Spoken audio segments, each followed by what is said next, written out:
Hello നമസ്കാരം.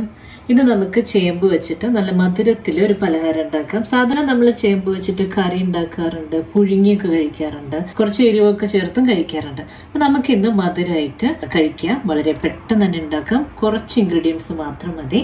അപ്പൊ ആദ്യം നമുക്ക് ഈ ചേമ്പിനെ ഒന്ന് തോലൊക്കെ കളഞ്ഞിട്ട് കട്ട് ചെയ്തെടുക്കാം. ചേമ്പിന്റെ തോല് നമുക്ക് ഇങ്ങനെ ഉരിച്ച് കളയാം. ഇപ്പൊ ചേമ്പ് തോലൊക്കെ കളഞ്ഞിട്ട് നമ്മൾ നന്നായി കഴുകി വൃത്തിയാക്കി എടുത്തിട്ടുണ്ട്. ഇതിന് ഇനി ഇതേ വലുപ്പത്തിലാണ് ഞാൻ കട്ട് ചെയ്തെടുക്കുന്നത്. ഇങ്ങനെ ഇതുപോലെ എല്ലാം നമുക്ക് കട്ട് ചെയ്തെടുക്കാം. ഇപ്പൊ എല്ലാ പീസും നമ്മൾ കട്ട് ചെയ്തെടുത്തു. ഇനി ഇതിലേക്ക് കുറച്ച് വെള്ളം ഒഴിച്ചു കൊടുക്കാം.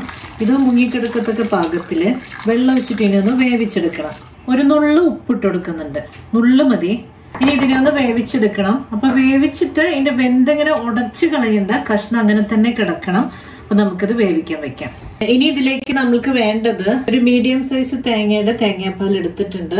അത് 1-ാം പാല് 2-ാം പാലൊക്കെ മിക്സ് ചെയ്തിട്ട് എടുത്തിട്ടുള്ളത്. 4 ഏലക്ക ഒന്ന് ചതച്ചെടുക്കണം.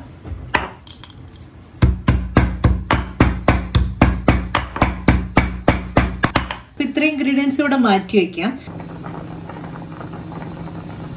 ചേമ്പ് നന്നായി വെന്തിട്ടുണ്ട്. അധികം വെന്ത് അങ്ങനെ ഉടച്ച് കളയണ്ട, ആ പീസ് അങ്ങനെ തന്നെ കിടക്കണം. അതാണ് അതിന്റെ രസം. ചേമ്പൊക്കെ ഇവിടെ നന്നായി വെന്തിട്ടുണ്ട്. ഇത്രയും വേവ് മതി. ഇനി ഇതിലേക്ക് നമുക്ക് പാല് ഒഴിച്ചു കൊടുക്കാം.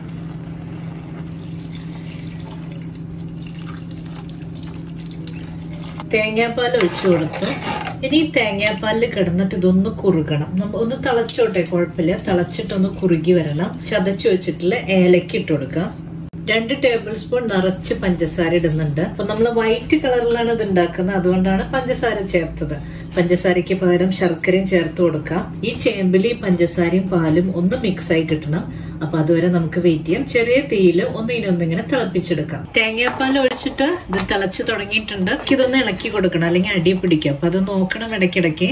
ഈ തേങ്ങാപ്പാലും ചേമ്പും നല്ലൊരു കോമ്പിനേഷൻ ആട്ടോ. പഞ്ചസാരയും കൂടി ചേർന്നപ്പോൾ നല്ല ടേസ്റ്റ് ആണ്. ഇതൊന്ന് കുറുകി കിട്ടുന്നവരെ നമുക്ക് ഇതിനൊന്ന് ഇളക്കി കൊടുക്കാം. ഇപ്പൊ ഇത് നന്നായി കുറുകിയിട്ടുണ്ട്. ഇനി ഞാൻ ഫ്ലെയിം ഓഫ് ചെയ്യാണ്. ചൂടാറുമ്പോൾ ഇത് നന്നായിട്ട് കുറുകും. ചെറിയ ചൂടോടുകൂടെ കഴിക്കുന്നതാണ് കേട്ടോ കൂടുതൽ രുചി. നന്നായി തണുപ്പിച്ച് കഴിക്കുന്നതിനേക്കാളും കപ്പ കൊള്ളിക്കിഴങ്ങൊക്കെ ഇല്ലേ, അതും ഇതുപോലെ തന്നെ നമുക്ക് ഉണ്ടാക്കാവുന്നതാണ്. നല്ല രുചിയാണ്.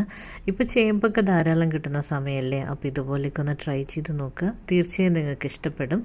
വളരെ പഴമുള്ള റെസിപ്പിയാണ് ഞാനിപ്പോൾ കാണിച്ചിട്ടുള്ളത്. അപ്പോൾ ഇതെല്ലാവർക്കും ഇഷ്ടമായി കാണുമെന്ന് വിചാരിക്കുന്നു. അടുത്തൊരു വീഡിയോയുമായി ഇനിയും കാണാം. നന്ദി, നമസ്കാരം.